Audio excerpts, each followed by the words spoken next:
most people think of human trafficking, they think of something happening half a world away. And in reality, it's right here in our own backyards, big cities, small towns across America.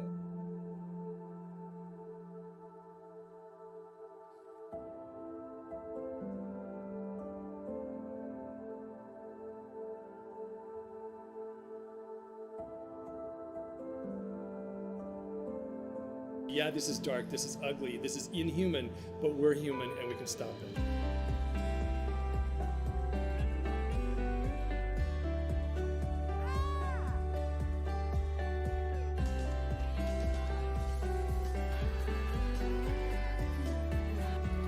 Thank you for the donation. Thank you. It's rocking a 400 point right now. It's called the Hellpour face mask. This is my life, Chad. It's 400. We're at 400. That's so cute. I love y'all so much.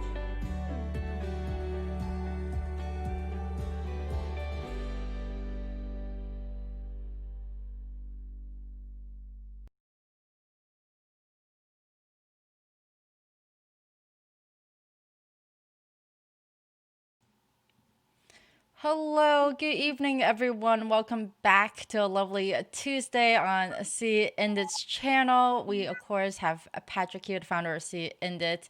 We have Ken and Melinda here tonight. How are you, Patrick? What's going on with See Indit? It's great to see you, Wei, always, and welcome back, everyone.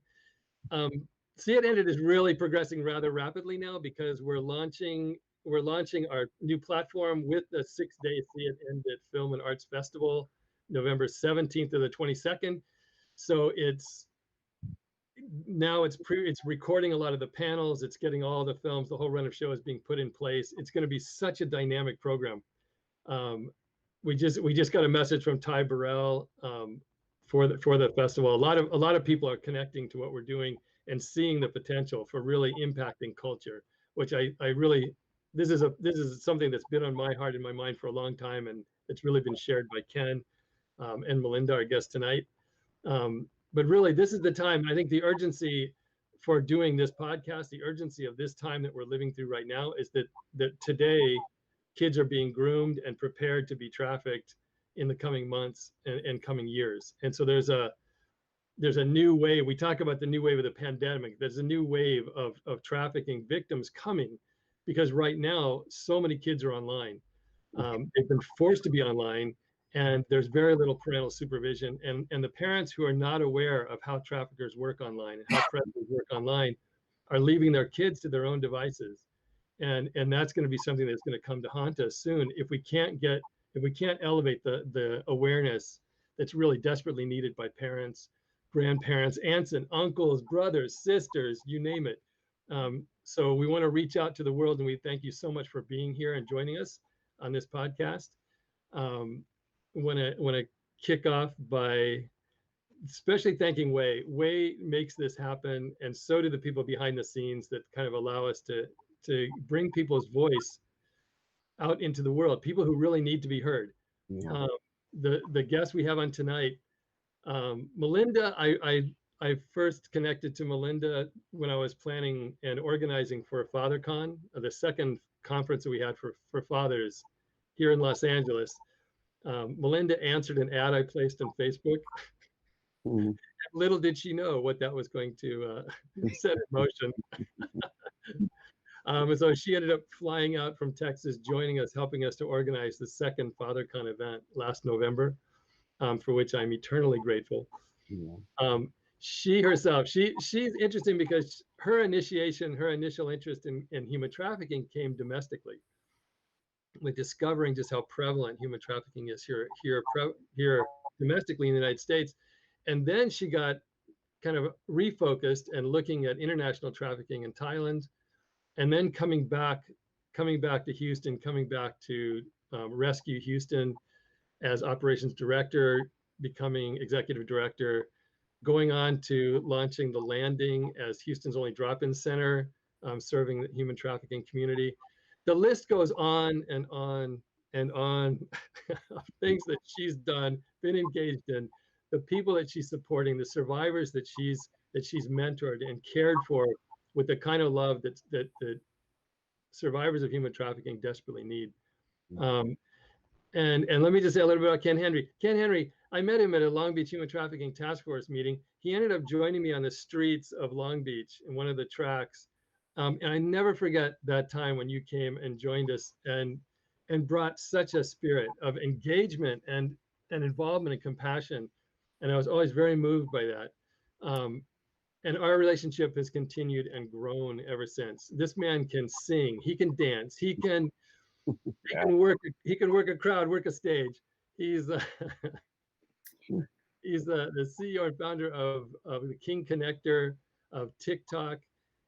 He works, I mean, in every capacity you can possibly imagine. I mean, it would be easier to say the things that he hasn't done in his life than to actually talk about what he has as a life coach, sociologist, human trafficking specialist that's on the anti side, a motivational speaker, a host. The guy's just done so much. And so you're really in for a treat tonight, because these people know their stuff. They've been there, they've seen it. They've done so much to change communities and people's lives around the world. And so I am deeply humbled and honored to have them as guests tonight. So let's start off with Melinda. Can you introduce yourself? Talk a little bit about your background and past. Oh, sure, Patrick. Thank you. It's an honor to be here tonight, and I'm very, very grateful. Got it just a little bit backwards. My first introduction to human trafficking was in Southeast Asia, and I worked for a missionary sending agency. And then I heard the term domestic sex trafficking, and at that moment, my sister's life framed up. And I realized that my older sister had been domestically trafficked, and it took me a few more years to prepare to really enter the fight. And when I did, I jumped in feet first, and I haven't looked back. So I did. I started out volunteering, and then before I knew it, I was sitting in leadership, and then before I knew it, I was co-founding a drop-in center, and then before I knew it again, I was leading an organization at their executive level, and built some really neat relationships with law enforcement and city government and different different direct service organizations. I've made some very, very good friends and lifelong friends. But I would say that probably the most beneficial thing I did for myself was I stepped out of working in coordinated effort and took about 2.5 years and immersed myself in the survivor community. And I'm built to be a survivor's ally, and it just snapped in me that I really need to learn from who they are. And it grew me immensely, and it's positioned me very squarely to do what Ken and I are about to launch here in Houston. So that's kind of where I am. Thank you, Patrick. We haven't even touched on that yet, and we're going to get into that. These two people are alive, and they're gonna share about that a little bit later. Ken, yeah, tell us about you. I mean, you grew up in the South, ended up in LA, and you're transitioning again. Yeah, I'm always in transition. I'm always. So my background, you kind of touched base on it, is very eclectic. I started off in foster care and sociology. I mean, that's what I went to school for, with television and human services. And so my first experience was working for news stations and interning there first, and working for and at the same time working in live-in facilities for foster, at-risk, and neglected children up to the age of 18. And then after upon graduation, leaving and working in the fashion industry, because that's what brought me to, believe it or not, to LA, is the fashion business. And so really got into that. And with that came a lot of that Hollywood lifestyle, and meeting and sitting around with with celebrities and all this, and learning a lot of the everything is as glamorous as the Southern boy thought it was, and the nasty and dark side of things as well. And it got to a point to where I just had to take myself out of it, and I went right back into foster care, where I could make a difference because I started seeing some parallels and things of that nature with people that were, didn't have a foundation and lacked self-esteem and then had to be taken advantage of and those kind of things. And so went to work in their men's homes for boys' homes, and then went to work for family county programs within Orange County, working with at-risk families, trying to save the placement of the children. So before they're even taken from their family, to see how can we work with the family structure to, save that placement, and thus having less kids into the system. Then after that, I realized that this whole thing now, we weren't talking about human trafficking, but this thing exists here. It wasn't just Thailand, as I had thought, because I came across a book called Hagar, and it really touched me majorly in a very powerful way. And to the point where I thought I was actually going to contemplated moving out there to work in there. And then I realized we had it domestically here in the United States, and that it was a huge problem. And so I started connecting the dots, and right away went to start look for companies that were working in that. And so I found myself doing that until eventually, as you know, when you and I met, Patrick, I had just at that point started to found TikTok services that strictly focused on labor and sex trafficking as well as substance abuse over in LA. Then the work just continued in helping build with some incredible organizations and people getting the Compton Human Trafficking Task Force going, because we saw the major need of a focus on the Black community, because they were not focused, and the numbers were staggering as far as the them being the most victimized in that particular industry, unfortunately. And so doing that, and then moving on to co-found and help lead the the Black faith-based community against human trafficking. So, it's been great. And now transitioning here, as we know, Houston has a huge problem here, Houston, Texas, in that, unfortunately. And so it's been great to, in a way, transition to start working here as well, on especially with Melinda and what we're building. So we'll hear more about that. Yeah, that's going to be so exciting to hear, because I think you both have been really like positioned to now kind of establish kind of a leadership in working with the Black community. Mm-hmm. And especially, I mean, you're both kind of grew up in the South, Mm-hmm. and I think both of you have kind of your hand on the pulse of the South. Mm-hmm. And I'm just kind of curious. I mean, I lived in the South kind of sporadically. I lived actually 8 years in Texas before I moved to Japan. You'll be back, but go ahead. Well, with both daughters now living in Texas, there's a good chance of that. But I mean, your perspective, like what kind of conditions exist in the South that may be different from other parts of the world? Mm-hmm. I mean, with historical slavery, with things that have happened in the South that may change the issue a little bit from other areas. Do you have some? I think both of you probably have some kind of insights into that. If there is, I may be totally off here, and that there may not be anything that's different characteristically in the South. But have you noticed anything, or did you find anything? Well, I think, first of all, that's a very, very great question. Yeah. A very, very great question, insightful, because there are differences depending on the geographical locations, and there are reasons for those. But I'll let Linda target that first, because she has been, like 20 years I've been in LA as far as this industry goes. So I'll let her touch on that, and then I will respond with something else.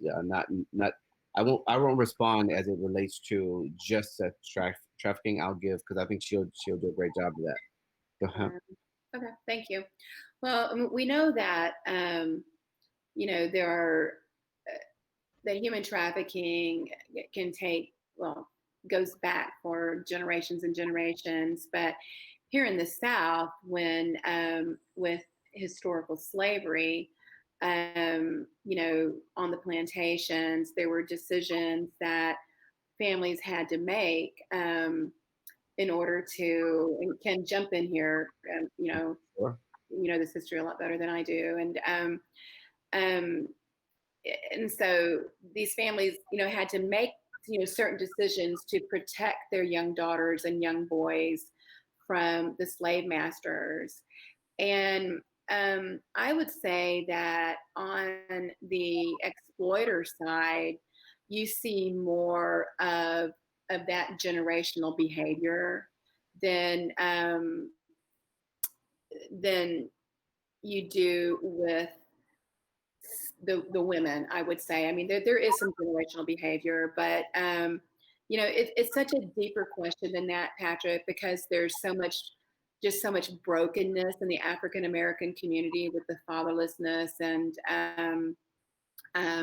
broken families and familial trafficking. And I don't think there's really one way to answer that question. It's just so multi-generational. It's a hard thing to answer. I do.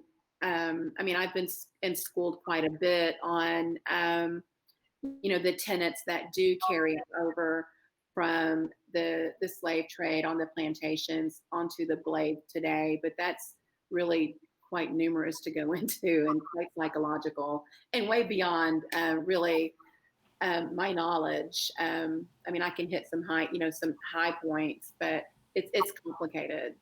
Mhm. What I will say that is that's very relevant to today with that is that when you think about with Melinda bringing up the original modern day slavery, if that's what we know today, but the original human trafficking was slavery, right? And so in all forms, even before America. And so, but as it relates here, you think about the slavery in America. Well, the majority of the slaves were where in the southern United States, right? And so, still today, you still see that your largest concentration of blacks are in the South, right? Being in LA, and that's something that was a shock factor to me. As I mean, I knew it, but to see it, to go there after growing up in the South, and then going to LA to see, it's like, wow, where are we? Like where's the foundation? Because the culture, there's a very different culture, and I realized that, and there's strengths and weaknesses on both sides.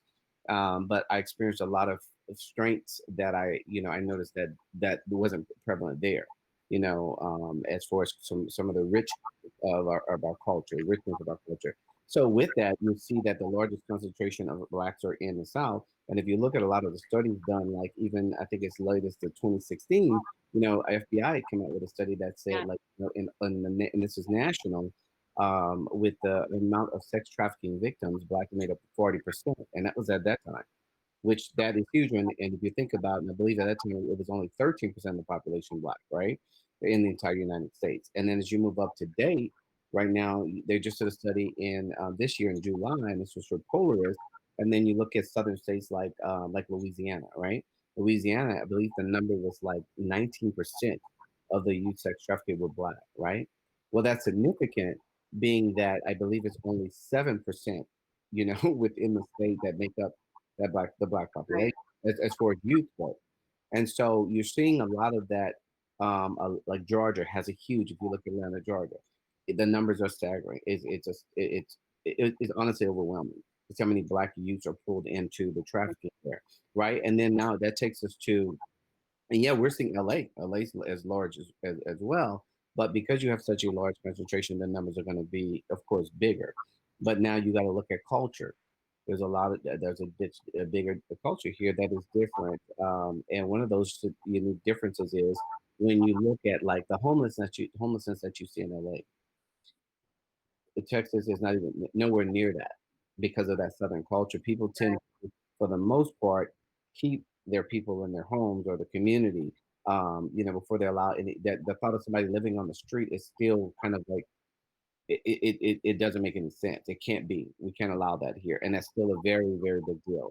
And I remember seeing it in my own self with close friends and family. Whether the person's on drugs or alcoholics, you don't kick them out. If they get found on the street passed out, someone brings them to the house, right? You wash them up or whatever. And so, that's a big difference, because if you have nowhere to go, then you're easily trafficked, right? I remember in my own home, being, we had harbored people before, families that had nowhere to go. And to be quite honest, I didn't understand that at the time. And I didn't even like it because I thought it was dangerous. I thought it was this, but I had no power. This is what my family wanted to do.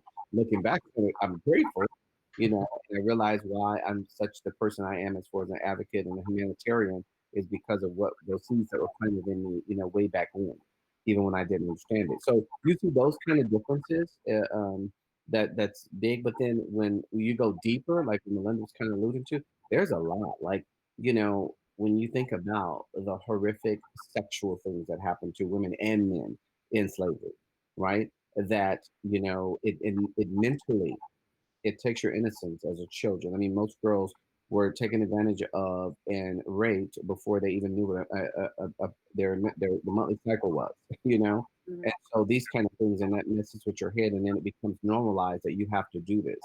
And so now you're judged like you're not normal. And Right. so judged as you're hypersexual, you're judged as you are, fast and loose, right? And now you're not looked at as the little white girl because you're growner, because we know that you probably have had sex already because that's what we use you for, right? And then you continue to keep going down that path. Well, that mindset, and people rearing their children and their families teaching this, and their kids are hearing this, and I can tell you as a man in LA, and thank God for Jesus, because I literally almost, and I will say this, and forgive me, everyone, I don't condone violence, but I almost took this guy's teeth out of his mouth because he approached me at a thing and he starts talking about, how he wants to have a black woman so bad. This was a white guy, and but he just wants it for sex because he heard that they will really give it to you. And I'm sitting here like, this guy has no clue who he's talking to right now. So, I shift my focus to him, and let's just say there was a heated conversation. He left very quickly. He realized he approached the wrong person. But I was so just enraged at that mindset. And here we are in this day and time. But this is the reality of it that a lot of people don't see, because he probably wouldn't. I mean, maybe his close friends he would talk to about that, but he probably wouldn't, necessarily go and confide as, because he's looking for intel from me, right? And so these are the things that you'll see, where there's major differences is culture. And then when you look at the Black church, okay, I think it's really, really imperative because, as we started in LA, and it's still really new, the Black Faith Coalition Against Trafficking. When you look at, like, I've been really on the ground with that, really trying to reach out, going to churches, speaking and things, and there is some resistance, for the most part. There's some that are completely amazing already, but there's some resistance, because things are done a lot differently there when it comes down to the Black faith base versus what I notice about the South. The South, a lot of these churches work together as far as, conventions. They'll have a Baptist, they do it in regions, right? So there's all these different churches that are aligned and connected in a certain way. So a lot of times when they make decisions to do something big, can get multiple churches at one time. Versus LA, it's a lot more independent, right? And so, that's a difference as well, when you look at it. Mhm. Yeah, I think in looking at, like that kind of normalization. So the normalization of ways of looking at other human beings, that I mean, there's got to be kind of a unique, because of the history of the South, where you did have slavery. And I want to make it perfectly clear. I lived in the South and I love people in the South. And I hate the demonization of the South. When for so many people, it's really the South is just still considered this, Yes. bad place with bad people. And it's just like, that is so far from the truth. So far. Some of the most wonderful, loving people I've ever met have been in the southern states of the United States. And so I really want to make that clear. It's, it's not kind of demonized, but there is history there. Right. And I think, the normalization that is what encourages a certain type of behavior. When you start to feel like everybody's doing it, or this is somehow normal, then that kind of compels you to eventually act out whatever you've kind of normalized in your head. Mm-hmm. And that, so you have this historical normalization of treating a certain people as lesser, and that they're for a certain purpose, and that purpose is for me, Right. Primarily as kind of the white landowner, slave owners. Mm-hmm. But now with porn, you have a different kind of a whole different dynamic coming since internet pornography has taken off. Now you have a normalization on a massive scale. So you now have the pushing of violent sex and the pushing of really abusive and humiliating sex out into 9-10-year-old kids, and a massive audience of men, to where they can start to indulge in any kind of fantasy that's thrown at them. And unfortunately, what we're seeing in porn, you have just a massive quantity of content of abusing Black girls, of this Black girls enjoying being abused, and that's what's being pumped into the minds and the the brains of people now viewing porn on such a massive scale. So it's kind of, I think that there was already this kind of cultural normalization that's kind of held over from slavery. Yeah. It's being just kind of like massively mushrooming because of internet porn. Yeah. Well, I mean, in the beginning of slavery, Black boys and girls were imagined as chattel, and they were often put to work at such young ages, at 2 or 3, that they were subject to such dehumanizing conditions, because a child shouldn't be chattel. Nobody should be chattel for that matter. But Patrick, it's carried over, and it's led into the adultification of Black women and Black girls.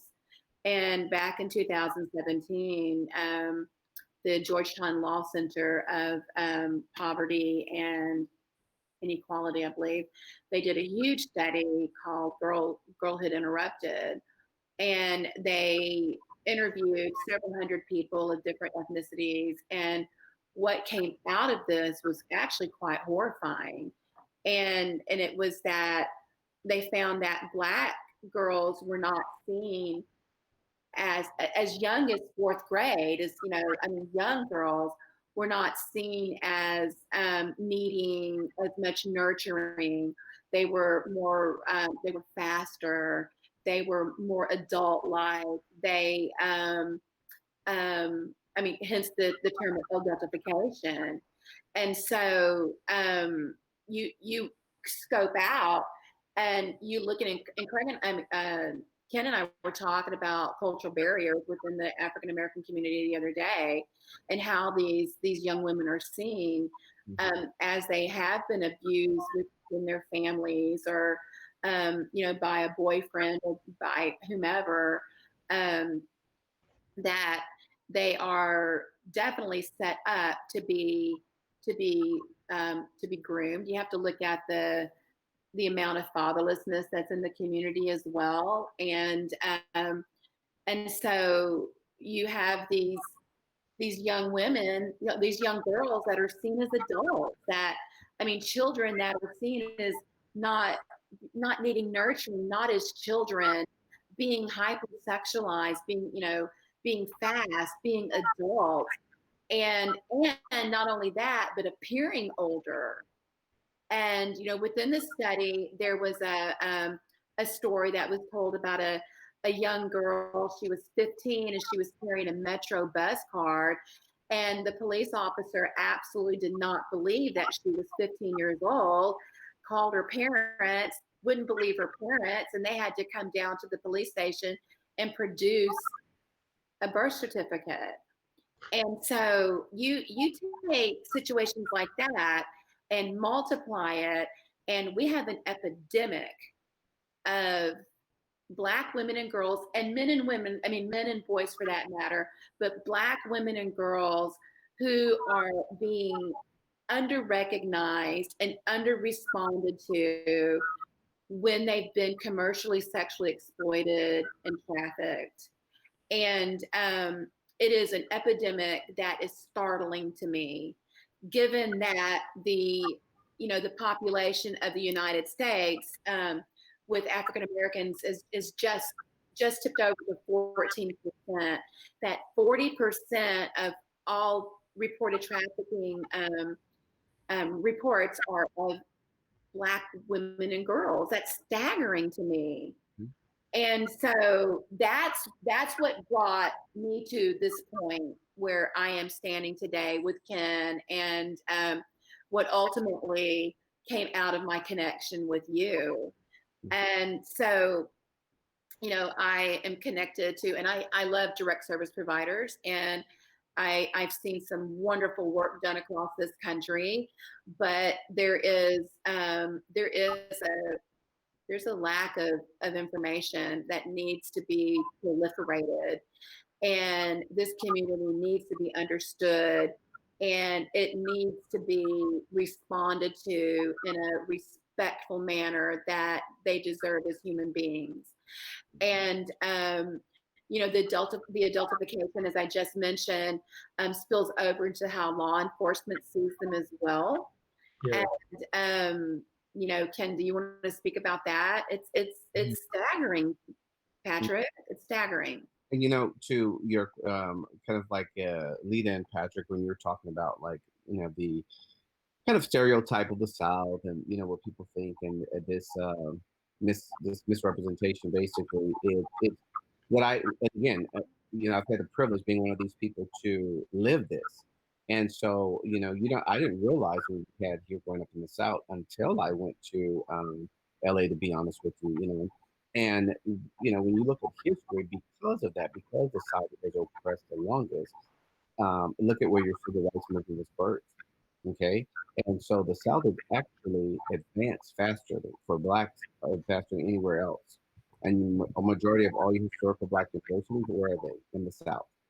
And so for like my generation growing up, to be honest, I mean, there was never a time I didn't think that I could be anything I wanted to be in the world, because I grew up with family that were police officers, attorneys, school teachers, nurses, you name it. And I had all of these great examples around me. I grew up going to debutante balls, that was all black, and it was just part of the culture. We didn't know any better, you know what I mean? At the time we came up in that, I could talk to my friends in LA, they had no clue about this stuff because it wasn't that culture. And so I had to start understanding their story as well. They have a different story than we have in the South. And then if you go to the North and the East Coast, there's different stories there, right? And so everyone has a different story. And this is why it's so imperative that we seek to really understand, and we don't do this cookie cutter type of remedy for folks and say, well, all blacks need this. That is not true. And we know LA County is huge. And when Sheriff McDowell was in office as head LA Sheriff, I got the privilege of being one of the people chosen to be a community partner group leader. And it's like, whoa, we're supposed to help now shape the legislature for all of the blacks in LA County. And I was like, whoa, wait, how are we going to do that? I'm sitting here because, the needs of black folks in Long Beach are different from the needs of black folks in like the Watts, and different from black folks that are in Hollywood, that are different from blacks that are in, the other parts of LA, Burbank, Pasadena. So it's like, whoa, that was a huge undertaking. But I think that we have to make sure that when we approach situations like that in trafficking, we do the same thing. That alludes to what you're saying about porn. For the porn, yes, we know that it's not just black women that are affected by that. You have white, you have every race under the sun, and they are abusing these women, making them feel like these women want it. But when you already have that mindset of what they think black women represent with this hypersexuality and aggression and all this stuff here, now with that imagery, it reinforces it and makes it even more powerful to them. Yeah. And so we have to think about it. And this is why history matters. People, well, that's the past. No, it's not the past. It's easy for someone to say it's the past, that they're not affected by the historical trauma.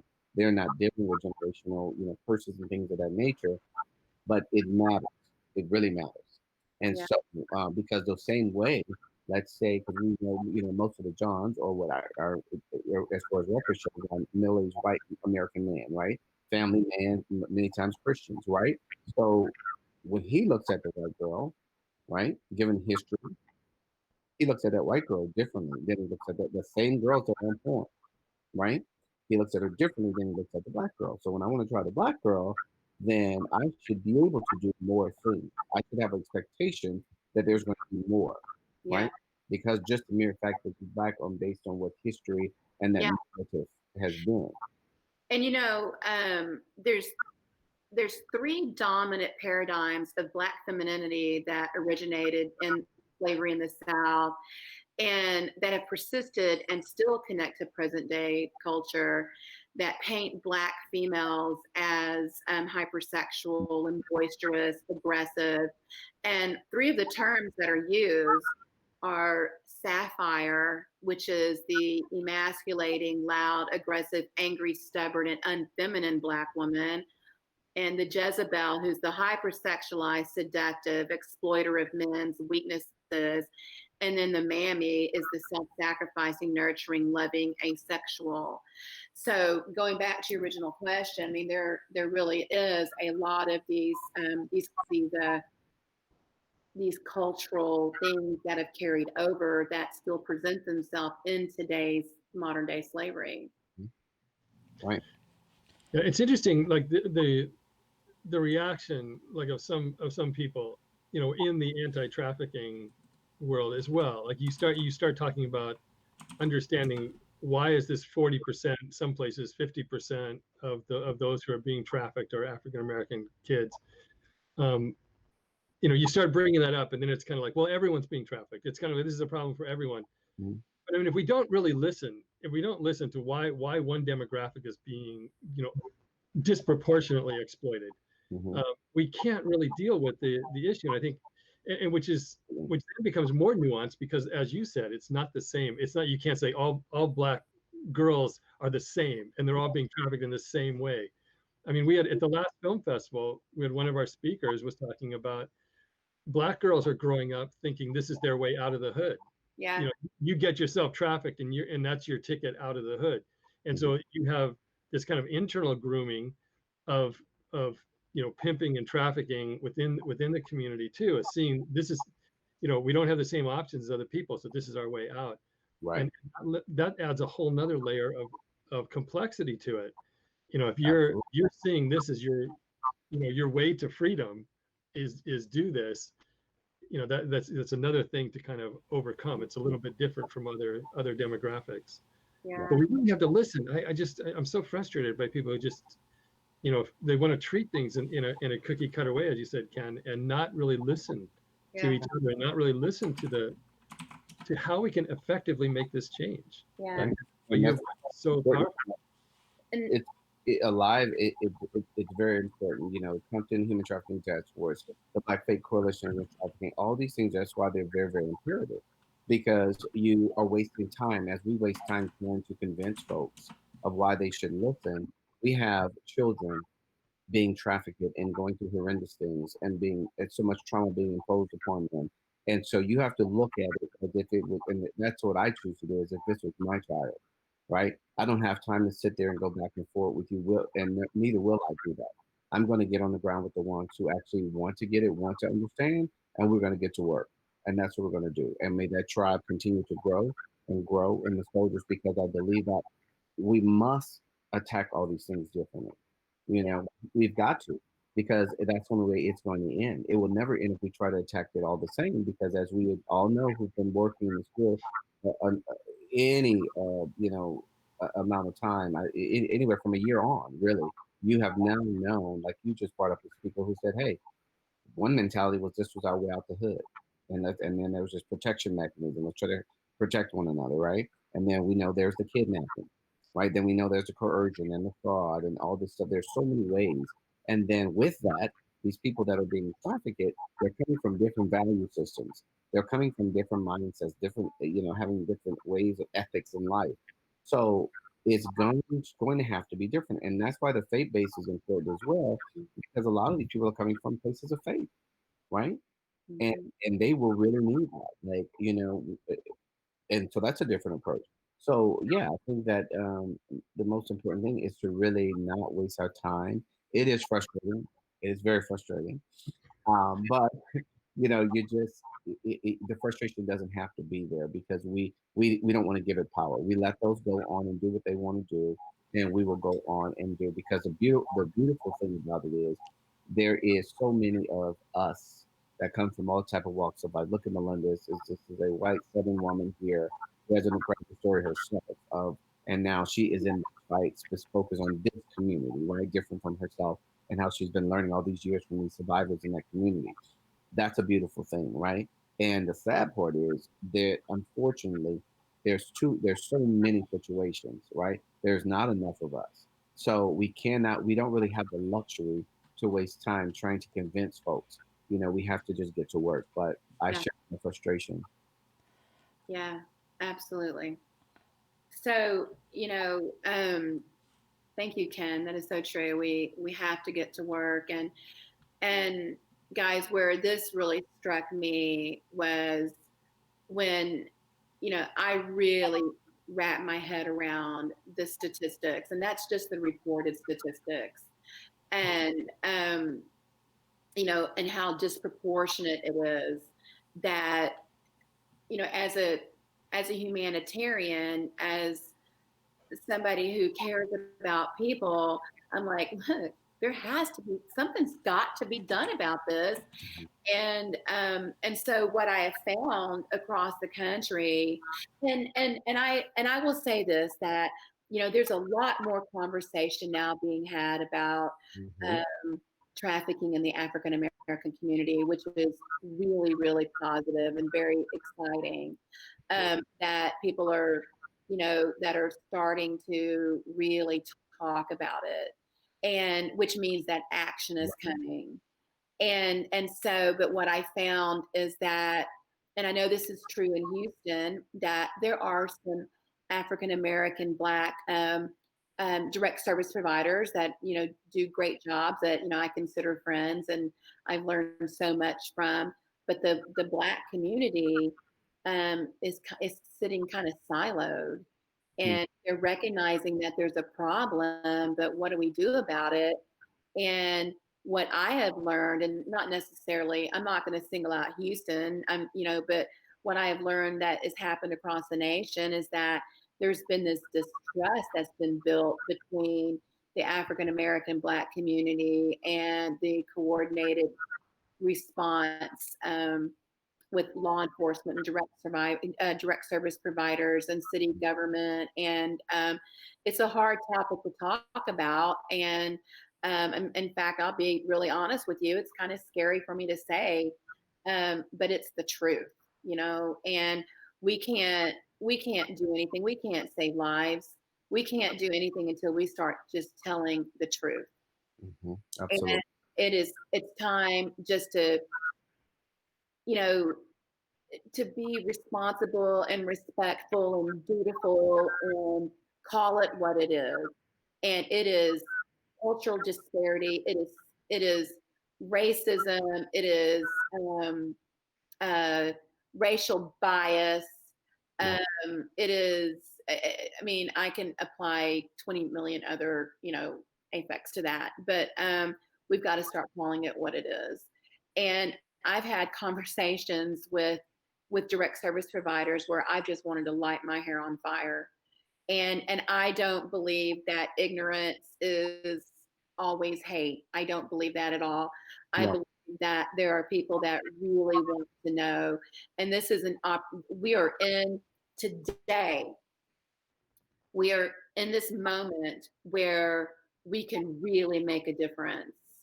And it's going to take a lot of shifting and a lot of re-education. And believe you me, I understand what I am up against as a white woman doing this, Mhm. as an ally doing this, what we're doing with the live. We can talk more about that in a minute.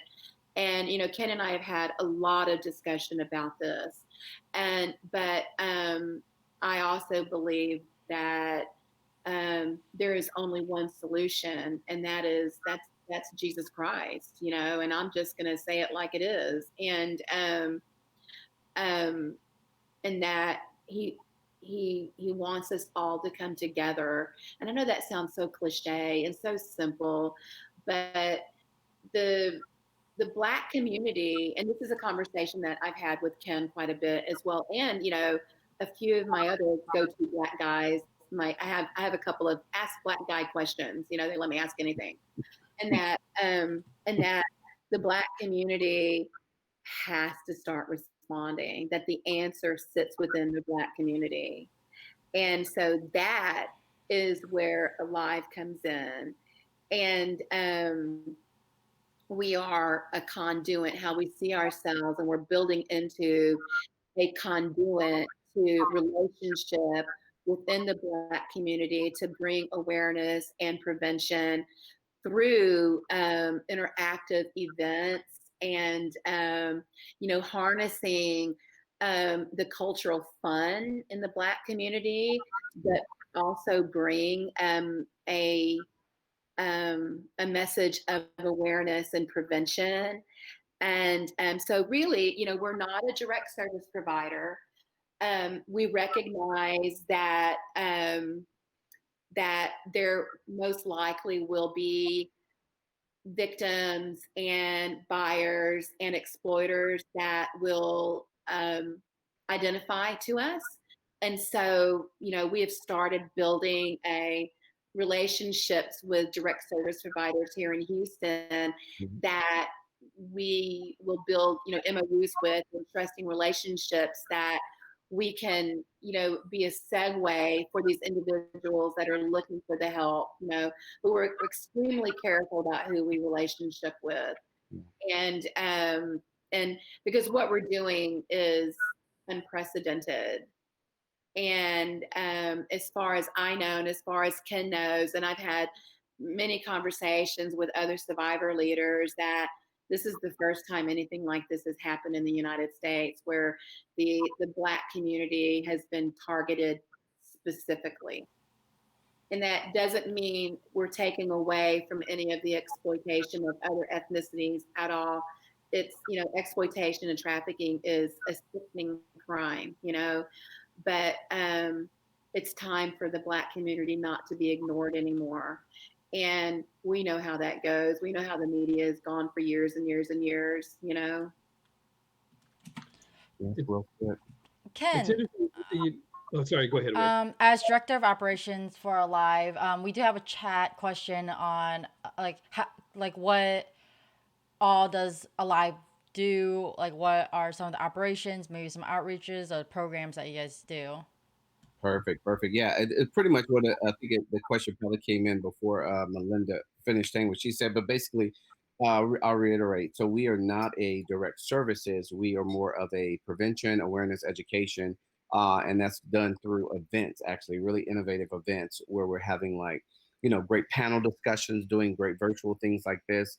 Getting experts that are experts within that field of influence in the Black community, and then really we see ourselves, what we do is we're being more of a liaison between, and we already come to the plate with tons of relationships already from just what we've done in our past, and working with different agencies and direct service providers and survivors, even with the faith base, as we talked about earlier. And what we really want to do, and we've already started that, is bridging the gap between Los Angeles and Houston, Texas. And we have a great ally as well in Dallas, and who's actually one of our board members for Alive, but has a nonprofit there, and kind of doing that triangle. And now we're also working on relationships over in Austin, Texas. So we see ourselves to, this is a mission for us to take everywhere. This is not just to remain here in Houston.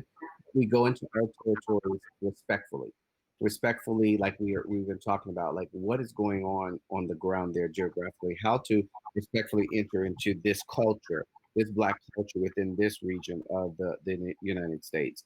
And what can we do, and how can we use our expertise by mobilizing that community and mobilizing the right people to can it really make a great impact there, and on our mission to end sex trafficking in. So we're educating families, communities, everyone that we can, equipping them to understanding this and how to protect their sons and daughters, right? And like Melinda said, I don't want to miss that.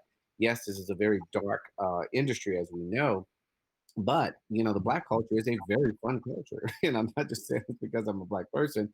It's us as a people. It's like who God has made us, because it's not even just in America. If you look at the African culture and all the different regions, from the food, the color, the dances, the celebrations, we come from a very fun, vibrant, passionate culture. And then even through all of that hardship here, you know, going through slavery all those years and all that, we know the hardships they've gone through, but we created a culture, and a Black culture here in America that's different from everywhere else. That literally, we look at the world, it literally has influenced every continent you look at. With our culture, whether it's or hip hop, R&B, entertainment, you can't go anywhere without seeing that and those people being known. And so, I think that there's a lot to be proud of. There's a lot of richness there, and we want to pull that out too. We want to say, hey, this is who we are, and but also at the same time, let's address, the weaknesses that we have. Let's address the things that are really negatively impacting our communities, right? And understanding where that came from. Okay, identifying that trauma and teaching folks how to heal from that and start doing it. And really, that's what we're excited to do majorly. And I love it. And I just think it's so interesting. We have a Melinda. I, I love it. And let me tell you, we talk very candid about it, because one thing we don't do is play politics. And we're like, hey, let me tell you, you're going to have a community that's going to be like, who is this? This white woman coming in here talking about she's going to help us. Yeah, so you're going to have a community that you definitely going to have to win over, going to not want to, just based on the merely the color of your skin, right? But we know the history, we know why, and we don't know how people have been burnt before. We don't really, but we're also going to have that population that's going to be grateful and be like, thank you so much. Thank you for, caring, because there's so many that just want to be understood. And that's all we're asking. We just want to be understood. And they're asking, hey, we know we don't expect you to relate to us. You have never walked in our shoes. You will never know what it feels like. Neither will we know what it feels like in your shoes walking around here. But what we just want is a spirit of understanding. Like, can you understand without telling me you think you know who I am, right? Calling me a victim because I'm standing up and saying I'm someone stepping on me, right? And I'm tired of it. And instead of you calling me a victim, why don't you try to help me through that trauma? Try to understand, what does it feel like being stepped on in that way? And so I think that's really who Alive is. We are alive, and we want everyone to experience Alive, and all of our events will be alive. Let me tell you that. So, Yeah. Yeah. Thank you, Ken. That was beautiful. I think like the bedrock, and I think this is the thing for me. It's like the bedrock is we're a human family, and it's like, we are all made in the image of God, and we're doing a tremendous disservice by not listening to each other and not caring about each other. Absolutely. And we're all losing, and I think that's, to me, this is the whole thing with human trafficking. The cost is just too high. If we lose a child who has a potential to contribute to making this world a better place, and we allow them to be sucked into this, this swamp of abuse and exploitation, we're losing someone irreplaceable. Absolutely. We're losing someone that's a treasure Yeah. to the community, to our country, to our world. And I think it's just kind of like, to me, it's just, we got to get over. I mean, we've got to start from that. I mean, to me, that's just the foundation. And then you can listen. Then you start to listen, because it matters. Well, I want to say this, and that, Patrick, you are so right. And there is, there's this fear, there's this, this conditioning, these, generational beliefs and stuff. And, and I don't want to get too far into, what is going on with me, but, it's really stepping into ending human trafficking. I mean, really stepping into it is really hard, especially, when you start addressing, the majority of the people who are being trafficked, because it's going to be confronting some, seriously generational things that I can't speak to. I would never be able to speak to. As a human being, I understand the humanity, and as I've started, working in Alive, and as we started building Alive, I have now started losing relationships. I had to leave a church, and so there is, but it's worth it. And that, I think that's what I'm saying. That's really what I'm saying here, is that it is time to do something. And there will be certain losses, and people are afraid of losing whatever it is that they're afraid of losing. And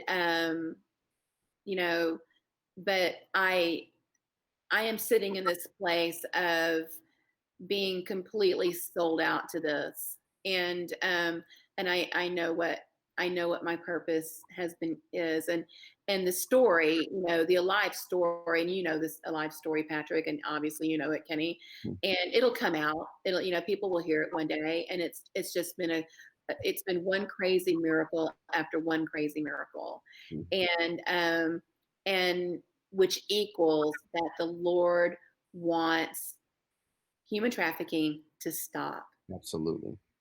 End of story. No matter what the ethnicity is, but in a lives where alive is, he's like, I want you to help stop it in the Black community. So that's what we're gonna do. And we're looking for some alives in the Latin community, some alives in the Asian community, some alives in the white. We need people to come alive and focus. And it doesn't mean that anyone, because although we are focusing, and I think that's very important to note on the Black community, we are still, it's not like there's not going to be any survivor, white survivor, Asian survivor, that we're not going to help. Absolutely. Right. That's not who we are as a people. Who we are, absolutely. We are in this thing to end it, period. But we realize that there needs to be representation because there's such an underrepresentation in the Black community, and they're being affected so at such a vast number. And so it's emergency, right? So, yeah, it is an emergency, and the government and other entities and are starting to recognize that the numbers aren't going down, and it's like, I mean, it may be an oversimplification, but I don't think it is. I'm like, well, if you don't look at where this is happening, where the majority of this is happening, and you don't respond to it in a dutiful way, numbers aren't going to go down. Right. Simple, Yeah, there's something you mentioned, kind of law enforcement there, and I just heard this not too long ago about a white police officer who picked up two girls who were both of them were being trafficked, both of them were being prostituted on the street, one Black girl, one white girl, and the police officer, he ends up letting the Black girl go, just go on with things, doesn't arrest her, and then scolds the white girl, like, do you know what you're doing? How can you do this to yourself, your family, your community? And it's like, I can imagine in that police officer, I mean, it's easy to see how, the bias there, but probably in his mind, he's going, this is how she's surviving. I'll cut her some slack and let her go back to being prostituted, and then this white girl who should know better, she has more options. So I told her. Yeah, well, let's take a look at the data snapshot out of the girl who had interrupted. That a Black girl needs less nurturing, a Black girl needs less protection, Black girls need less support, they need to be supported less, they need to be comforted less, they're more independent, they know more about adult topics, they know more about sex. And, the results out of that study were just, shocking and staggering and far-reaching, and I recommend that anybody who and a lot of people in anti-human trafficking know about this study, but I really recommend getting in and really looking at the study and the follow-on study as well that was done in 2019. And I'm sorry, I can't remember the name of it right now, but it was a good one as well. Yeah. It's important. It's important you have this bedrock. We want to end human trafficking, but we really need to look at the specifics. And I think that's where I think this conversation is so important. Yeah. There's a few questions that have come up. People wanting to know a little bit more clearly about what is domestic human trafficking. What does that kind of look like, and also familial trafficking. Well, I think domestic trafficking is at home. It's kind of like, you think about importing of a good, right? It's just the same thing with people. So a good if I'm importing it within the United States, that's domestic. If I'm going to send it abroad, internationally, anywhere outside of the United States, that's now going to be international, right? So the same thing with trafficking. It's the sale and human trafficking, the movement of a person that you're selling for money, or and actually human trafficking period. It can be organs, it can be, but for the purpose of this conversation, we're talking about sex trafficking within the United States is considered domestic. And so, that's what that is. And the familiar is just through family. That's what that means, that you've been trafficked through family by some way, whether it's an even close family friend. Yeah, close family friend, aunt, uncle, father, grandmother, It could be close family friend, stepbrother, stepsister. Yeah. exactly. Yeah. And that's happened. I mean, I know of a situation in LA where I couldn't believe when I first started working in the field, and there was 3 generations with the same trafficker.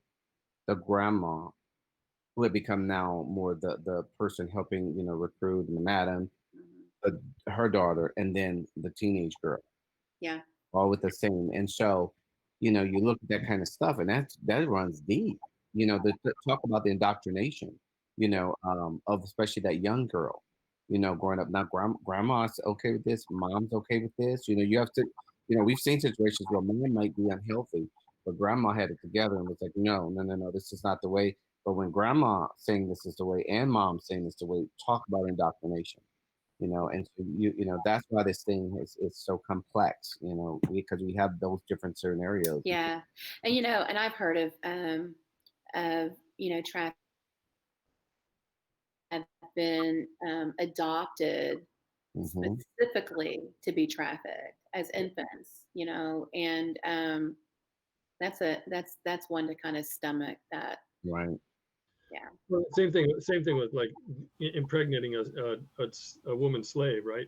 I mean, you just got more product, Hmm. you know. Hmm. And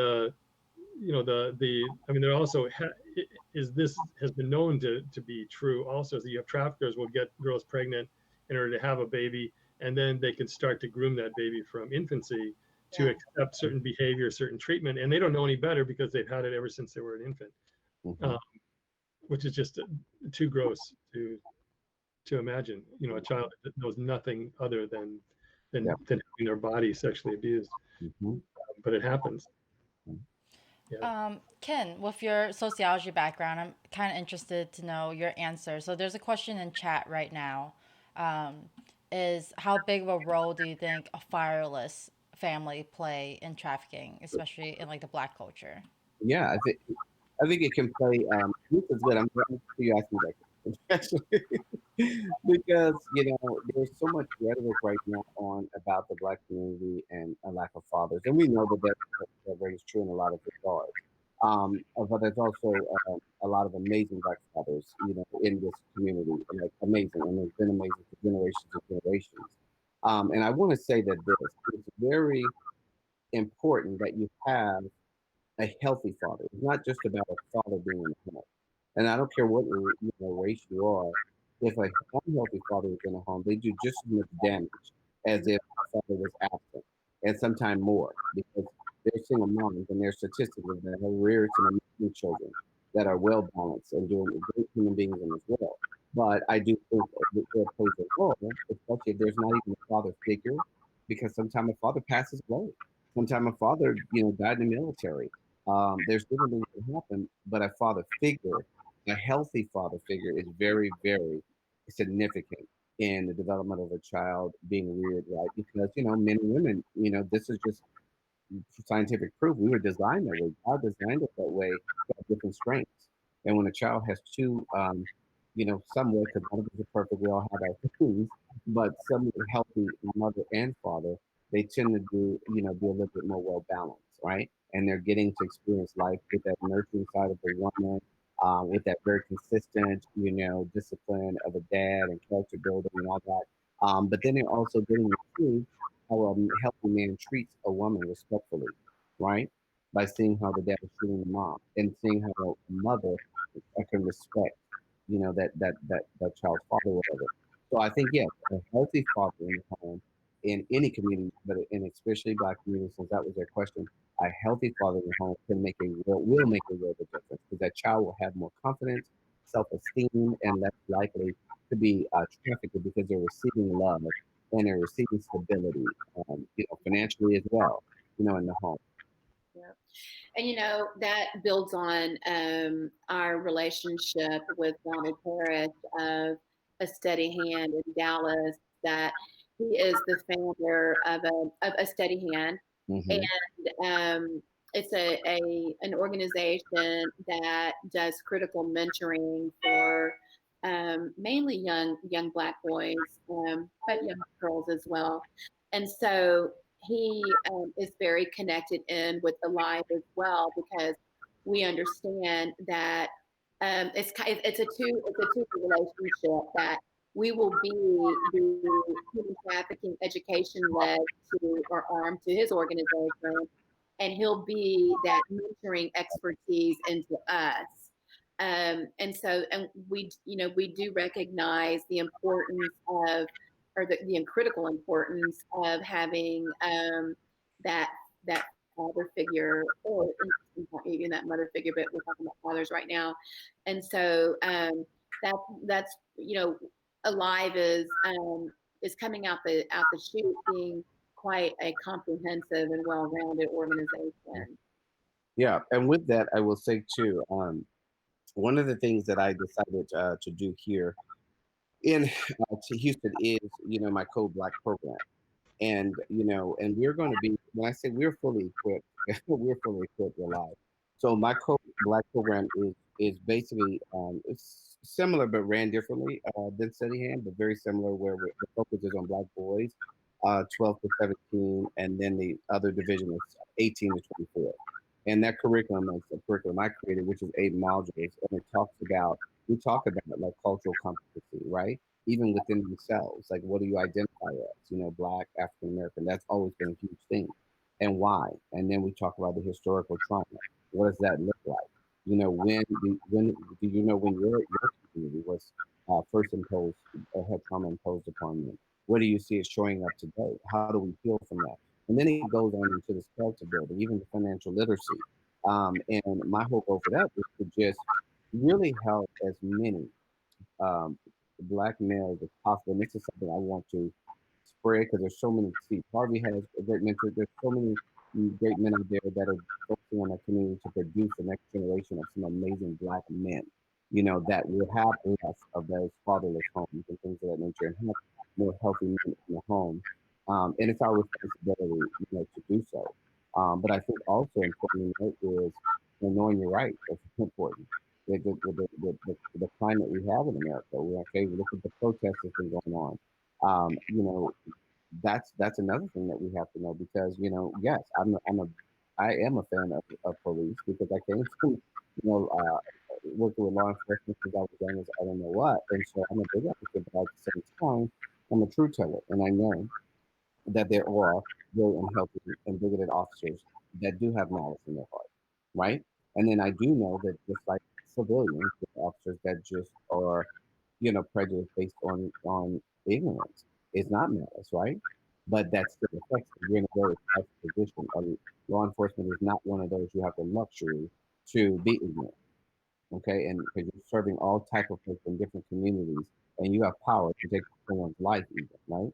And so that's that very, very important with Code Black, to make sure that they even understand that, because how many countless videos of these where people know that their rights are being, infringed upon, and they're being abused and disrespected, but they don't really know how to verbalize and articulate that. They don't know how to step, how to move. And so that emotion and aggression does nothing but give them a reason to feel threatened, right?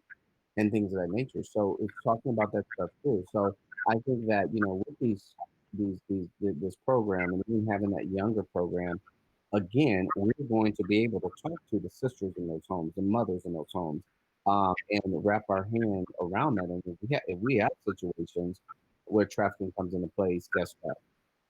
Well, we have Alive here, and Alive has a slew of resources and service providers that we can come in and help, from Homeland Security to police to, service providers. And I think that's just the key for us, is mobilization.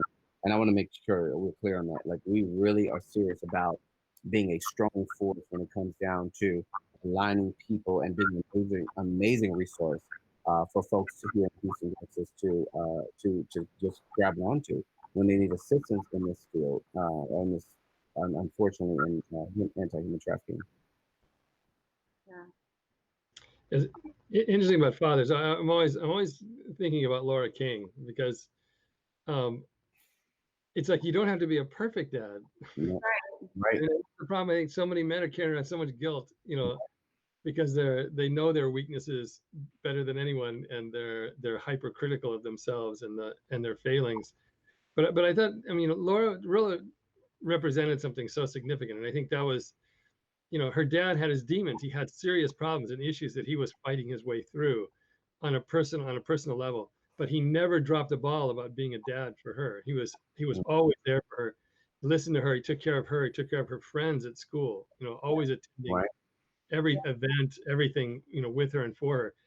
And then we look in how, he's not a role model of a healthy man who's got his whole life all together, but he really had that together as a father, and it really set her up for a success. Be resilient.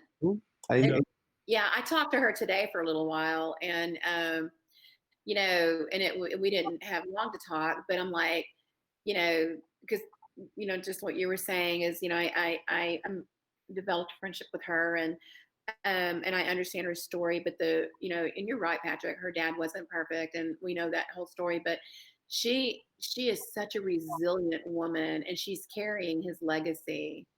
And If we haven't said that, this is the daughter of Rodney King, which Right. was people associated with, police brutality and riot, yeah, drug abuse. yeah. Yeah. So anyway, sorry. Oh yeah, yeah. I just assume everybody knows, But and it's so true. I mean, I come from a family. My nuclear family stayed together, but my dad was distracted with his own business, and I didn't. Apparently I did have some resiliency, because I'm here today, and I've got good mental and emotional health. But I didn't leave my home the most resilient young woman, and I made some really messy decisions that could have gotten me in a tremendous amount of trouble. And so I am definitely, that's what attracted me to FatherCon so much, is that I get from personal experience having a distracted dad, and the impact of that, and how it shaped me to see relationships not in the healthiest of ways. And I think that's in so many ways messaging of a distant dad or a disengaged father can be even worse. Absolutely. It means you're not worth my time. Yeah. You're not worth my interest. That's true. And I carried that for many, many years, that, everything else was more important than me. And, and that struck deep. That was a deep trauma for me to recover from, and it'll, those triggers will still rear their heads every so often, but, I'm just thankful to the Lord above that He saw a path for me to really heal from significant complex trauma. Absolutely. And it's interesting you brought up Laura, because I'm going to actually be interviewing her for the King Connector show next week, actually. And we're going to be talking about that, the role of a father. And I have a kind of a little angle I want to go on that. But again, think about it. Is there any such thing as a perfect father? There's not. One above. That is it. And thank God for him, because we know that there is not. So but what I'm saying, and when I say healthy, is exactly what we just described. Because let's say we talk about, you say Laura's dad had, he had issue. This dad had that. Every dad has something. Melinda's dad, distraction. Every dad has something, right? But those effects can be equally as damaging, no matter what it is. If a child feels neglect and unloved, they feel neglect and unloved.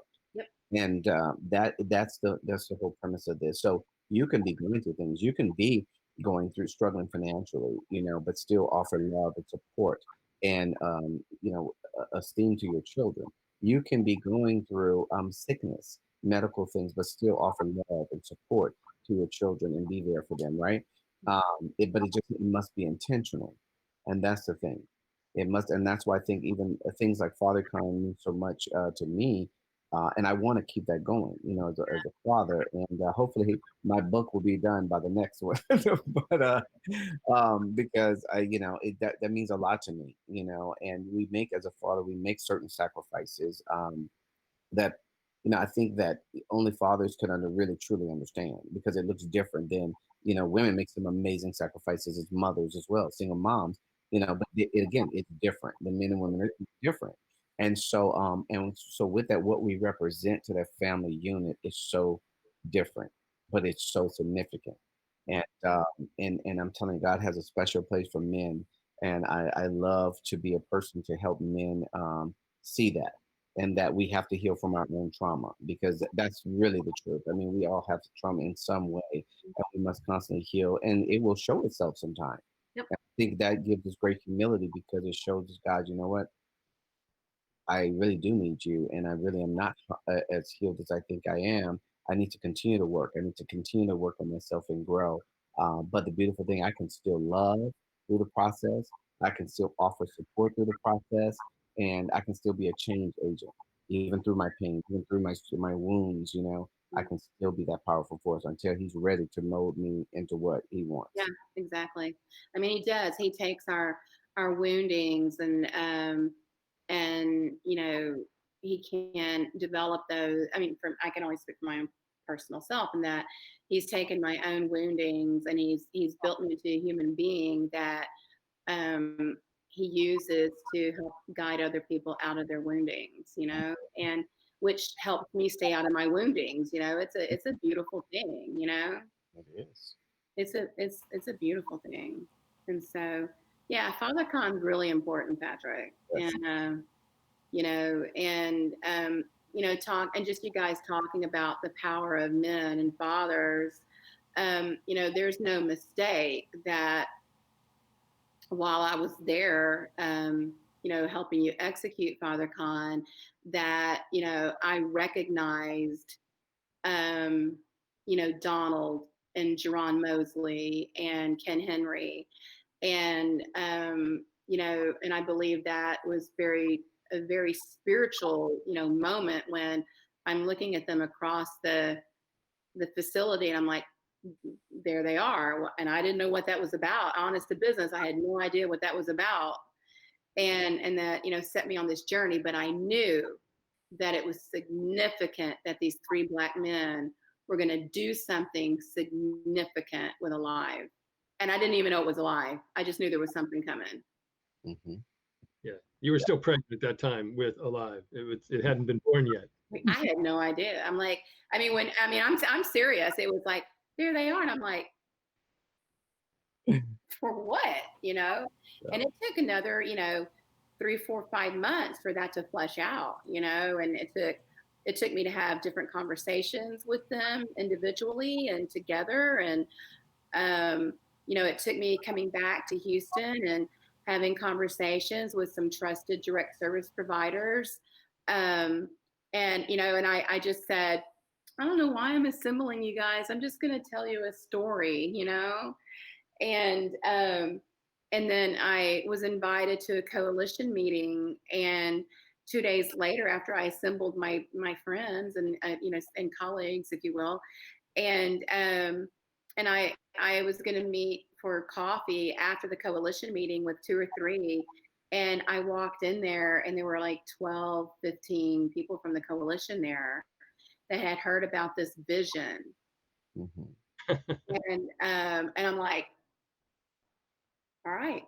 And that's how Alive really started coming alive. And it really, honestly, guys, it really did start with a weird little Facebook post that Patrick Erlinson made. I'm like, what's this? Yeah, it's an amazing midnight post. Yeah. And a midnight answer.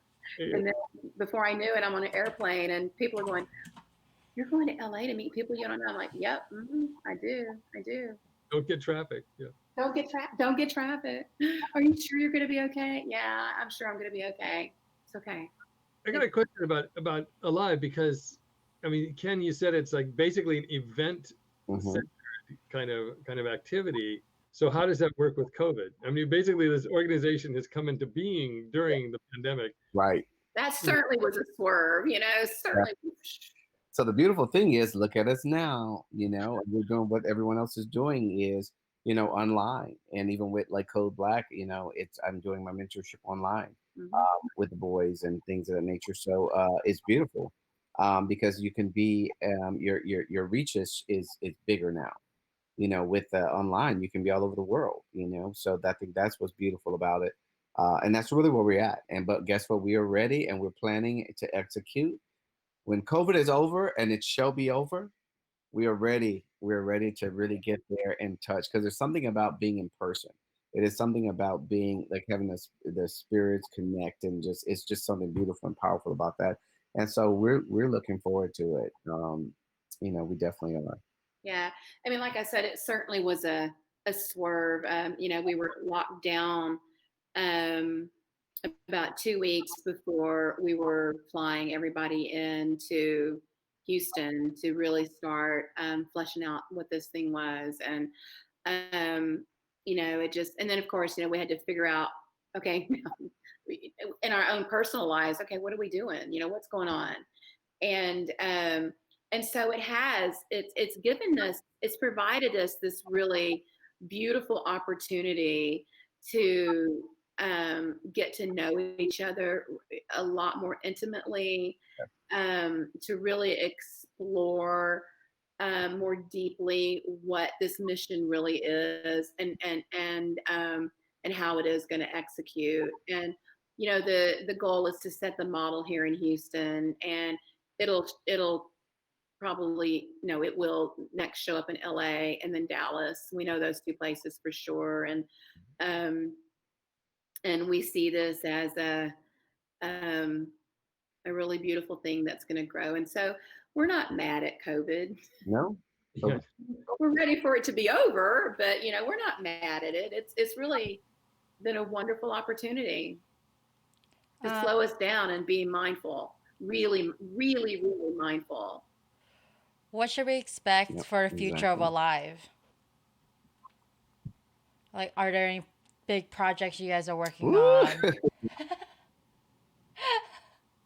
Well, do you want to say about the launch, or it's up to Melinda? I'm not going to say anything. I'm going to leave this on the ED here with this one. Yeah. Well, yeah. Like I said, the initial plan was to have a really big festival like event, and I mean a really big festival event, and so COVID hit, so we had to draw back on that.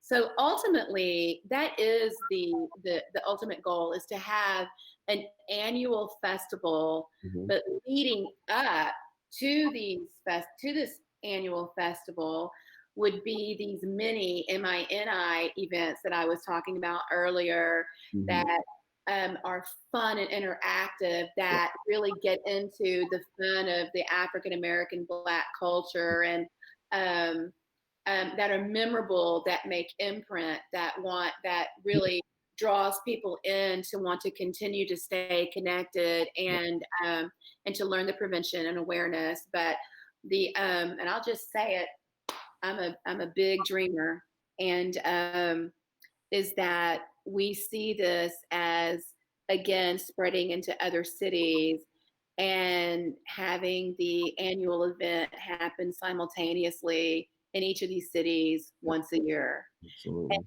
so we are planning. I mean, we're planning, just to strike at the heart of humanity in different geographic areas. So we're building out the framework now. Again, COVID's given us a little bit of time to build out the framework, and it's going to be really exciting. It's going to be really, really exciting. And I have to say, not that I'm biased or anything here, but I got to say I'm very excited that we have the foundation is in the South. I'm just being honest, and it's just that there's so much to draw from. There's so much to draw from, and I'm talking about with the universities here. You know, a lot of your historical Black universities, the fraternities, sororities, the groups, the step shows. Like, you know, you don't know if you guys are familiar with that, but those like Stumpy Yellow. Yeah. You know, and I just so happen to have this one right here. KA Psi Kappa Alpha Psi. I just want to know that. Yeah, that's one of the greatest ones. But no, just having to bring the the Black Greeks involved, you know, because that's some of the most incredible folks, you know, and they're educated, and the ones in school, out of school, and what they bring to the plate, as well as the faith-based organizations.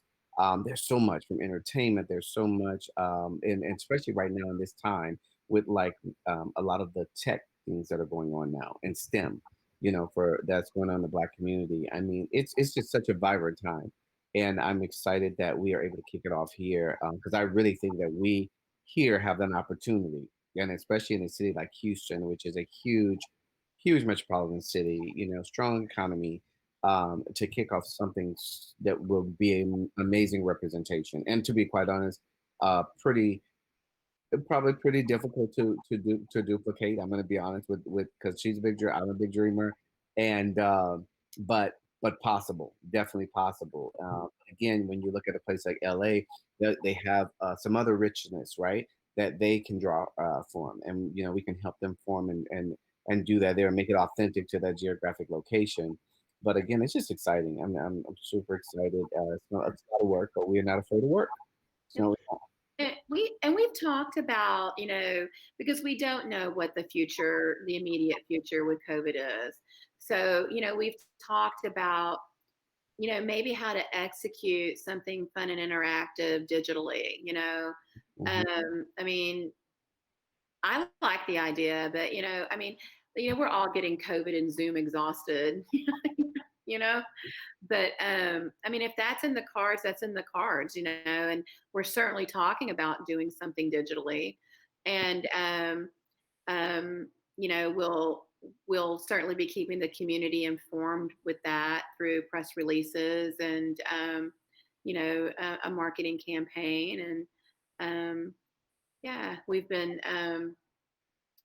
were I'm just going to say this, Ken, you can reach for the phone and slap me, I mean, if you want to, but we were unexpectedly blessed with some significant seed money, which was another surprise that, you know, to me it was divine. So, you know, I mean, I'm just being straight dope here. You know, I'm just telling you that these are the things that have just really confirmed that we are supposed to be doing what we're doing.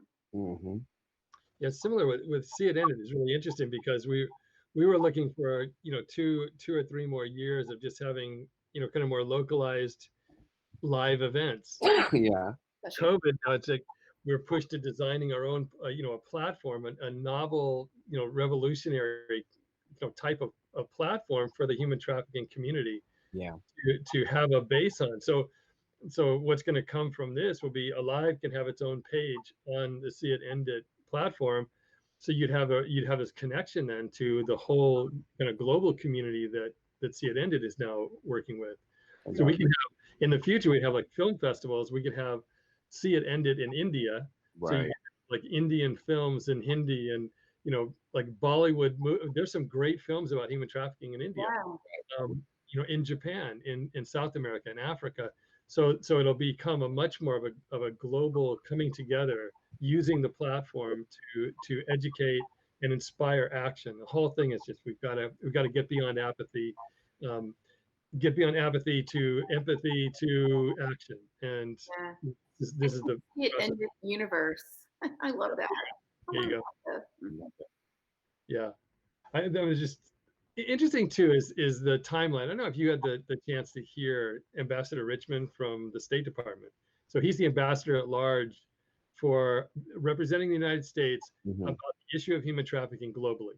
So he's not an ambassador to one country; he's an ambassador to the world. But he came to LA and spoke last year, and one of the things he said that was really meaningful. I think he said, like, it wasn't until about 200 years ago that we started to have a consensus globally that slavery was wrong. I mean, so you really start thinking about that. Until then, slavery existed all over the world. It existed in countries, cultures, ethnicities. I mean, it existed everywhere as a component of how people lived and how economies were built. And it wasn't until within the last 200 years that you started to have a consensus where now most countries, almost every country in the world, will at least profess that slavery is wrong and unacceptable. So we're moving. It's not just a horizontal. We're progressing and building upon one success, one awakening to the next, Great and we're work. at this point, yeah, where this is, we're entering a whole new age. This is not like any other time in human history. Yeah. We're entering an age where we can now start to really sit down and have these conversations, and look at just the horror of people being enslaved and how incredibly wrong that is, for human beings to have their creativity, their unique talents and love to be crushed by an exploitive system. Yeah. And I think we're really on the brink of something really massive happening. And COVID is in many ways a blessing in disguise, and that it's Yeah. pushing and propelling these things to a much higher level quicker than ever before. And we need it quicker than ever because the internet is a double-edged sword that's causing incredible damage too. Absolutely. Yeah. And you know what, when you were talking about that, I mean, and I was thinking today, and I talked a little bit today about the eighth commandment, and it is thou shalt not steal. And if you historically dig into that, people are surprised that means don't steal people.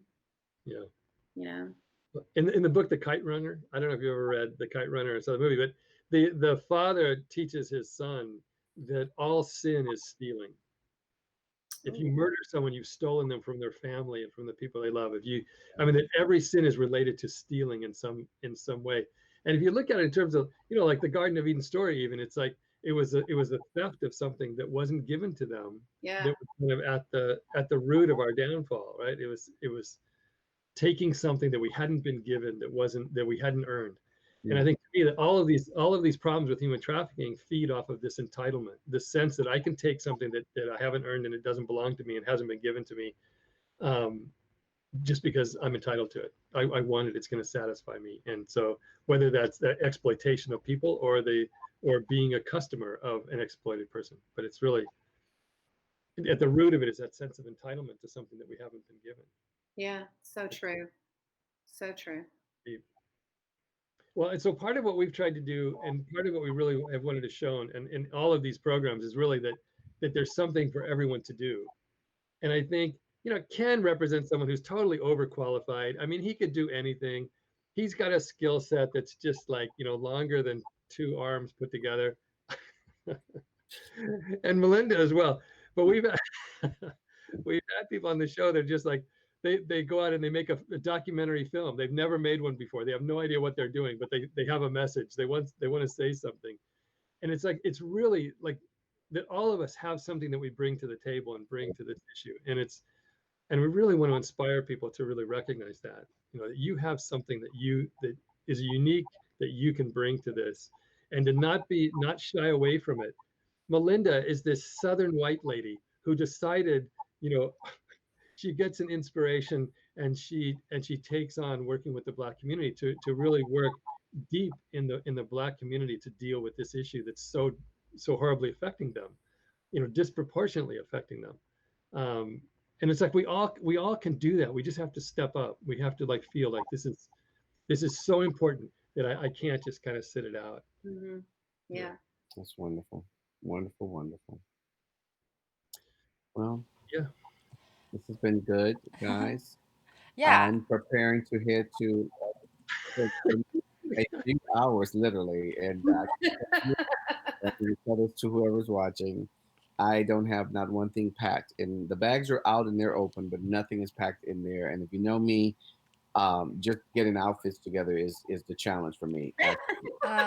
We are wrapping up. That's what I'm working on. What are your final thoughts before we end up? Okay, how's that? Okay. For Ken? Oh, I love it. Melinda, any final thoughts for our audience? My final thought is Oh, sorry, yeah. Ken. Yes, so go ahead. Can you hear us? Yes. So I just want to minus of gratitude, and I just want to say thank you guys. But see it ended. I think that's an amazing platform what you guys are doing, and I love, especially as a creator in the arts. I think that is. I, I can't even tell you how encouraged I am that people are using those skills, like you talked about, Patrick, to shine a light on such a dark situation that we have, an evil that we have going on. And then for you guys to do this and have different guests to come up and share what they're doing. What you're doing is really helping connect folks. So I just want to say thank you. And, just for what you guys are doing to take the time to put this thing together. We appreciate it on behalf of Alive. I appreciate it as on behalf of a man in this battle. And Melinda, I love so much and so grateful to be working with her, and that God saw fit to align us together. He does everything for a reason. That all this is ordained, and if it wasn't for Patrick and our meeting and men standing against trafficking, I wouldn't be connected with him to do a Father Come On with Chance. So you're a part of this. It's just interesting as I sat here and I looked at both you guys talking. It's truly the hand of God and how it works, because that's what I believe. I don't believe in coincidences. I mean, I believe in the Creator and orchestrating our paths. And had we not met at that task force meeting, um, and you stand up, because I remember you were wondering if you wanted to stand up, and I'm so grateful you did, because we would have never got connected, which hence never got connected with Father Con, hence Melinda not being able to, you know what I'm saying? See how that works? So and here we are fighting, and you're another connection with See It Ended to us here in Texas. So um, I'm just grateful. So my final thoughts is gratitude, and whoever's listening, guys, reach out if for whether it's partnership, collaboration, you just want to help, volunteer, want more information, and just really listen to those words that Patrick said last. We all have something to give, and there's nothing that is too small. And if you care and God has put in your heart to be in this fight, don't ignore that. Do not ignore that call, and just really figure out what part that you can play. Yeah, thank you. I want to say the same thing. I feel an immense gratitude and an immense thankfulness that and a freaked outness that the way that God has just woven us all together, and with issues, the intersectionality of the issues that are so important, because we know that fatherlessness, be it distracted dads or dads that are not in Right. families, really build vulnerable children, and vulnerable children lead to being trafficked children, and the list just goes on. And so I these days I've been sitting in a place of immense gratitude and and some fear too, but you have to have a little bit of fear to be fearless, right, Ken? Right. Absolutely. And yeah, and we're and just wrapping up, we are finishing up our chief messaging, and our website will be alive. I'm sorry, alive will be live around November the 8th, and it's aliveinaction.org, ALIVE in action.org, which that's what we mean. We're going to be in action. And so, yeah, just keep an eye out. We'll be pushing out social media stuff, and I'm making one less plug for us. Um, yeah, there's more information coming. But Patrick, um, I just want to tell you how incredibly grateful I am for your vision. And I think you're amazing. And thank you so much for having us here to, this is our really our very first official chat talk about what we're doing here. And it was a little daunting for me, but it's time. It's time. So I couldn't think of a better platform. Yeah. So thank Get you. used to it. Get used to it. You got a lot coming. Yeah. I appreciate you. Yeah. I can't say how much I love and appreciate both of you guys. And I mean, just how gratifying it is to see things develop. Yeah. You struggle, you don't know what's going to happen, and you're so struggling with trying to make something work, and you don't know if it's going to, and you just step out on faith, and then to see the fruit, 2 or 3 years later, you start seeing these things that are really, really having an impact. and it's just it's so gratifying. And I really appreciate you both so much. Yeah. And I do, I'm always, I can't appreciate Way enough. Thank you, I've Wayne. known her for almost 10 years now, and it's just amazing how she's been a part of just this whole, growing and rising and development of the things that I worked on, starting with refugees and then going into human trafficking, and she's just kind of like always stayed connected. And then to be able to make this happen, none of this, we wouldn't be able to have this program without Way. And all of her contacts, the other streamers and the people that she's worked with that have come forward and really made this turn into something with the support that we need to really get something powerful off the ground. I'm just deeply thankful. And whoever's out there that has been watching the See It Ended podcast, keep watching. I mean, you've had some amazing guests on here that are top four. I mean, amazing. And there's a lot more coming. Yes. Yeah, that's cool. Tuesday evenings. Stay tuned. Stay tuned. But also really encourage people, just take away, really encourage people to, she's freezing. I really want to encourage people to kind of, follow the program, get a Twitch ID, follow this program, interact with the shows, because you can ask questions and make comments, but also subscribe. The more subscribers we have, the more that we can do. And if you have an Amazon Prime account, you can subscribe for free. You can get on board. It doesn't cost very much, but it really makes sure that we can continue to bring the best speakers out there, the best voices for this community. Yeah. So we can end quickly this nightmare. We are rating you guys over to Killing Bird, a great supporter of See Ended. That being said, we'll be live again next week at 9 p.m. Central, 7 p.m. Pacific. Thank you everyone so much for being part of this. You can follow our socials. On top of that, we will have this available highlighted on Twitch forever, and you will also see this on YouTube fairly soon. Thank you everyone for being part of the program. We will see you next week. Bye. Thank you. Thank you guys. Bye. Thank you so much, everyone. Thank you for staying up late.